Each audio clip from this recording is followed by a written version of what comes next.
Hi everyone, these are the results of the poll from Patreon, and it seems like we'll be doing beam attack spell this month.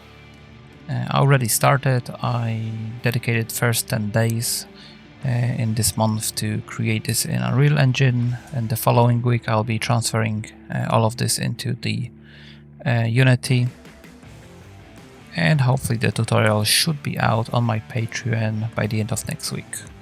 Also, I've done a lot of meshes in Houdini for this tutorial, so all those Houdini meshes, like how to do cylinders with the vertex paint, vertex colors, some basic UVs and alignment, all those kind of stuff. I think there'll be like a 2 or 3 part series, and I'll try to release those on a monthly basis. How I create meshes for those tutorials, because you might find them useful, and also I think it will be a nice introduction for VFX artists, especially real-time VFX artists, to Houdini as well. Right, so let's go into Unreal Engine now. So this is what I've got so far. Hopefully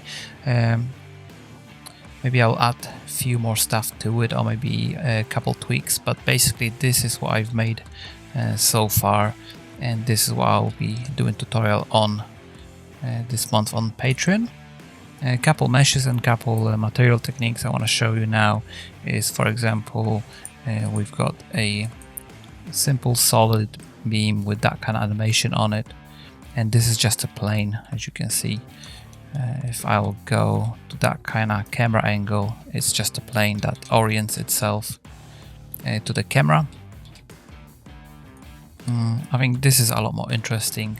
I'll be talking about how to create various material tricks to make this not look like a cylinder, because as you can see, hopefully you can spot it, it's basically a cylinder, and it's got like a faded edges, so it looks okay from most of the angles. Okay. And we got a lot more stuff to it. We've got those, let me get those. Yeah, those basically electricity or lightning meshes that we're gonna create in Houdini as well, with some vertex colors. So yes, this is just an update of what's coming to Patreon this month. I hope that Patreon's gonna learn a lot from this one, and there should be 2 or 3 parts in Houdini on meshes. Alright, thank you so much for watching.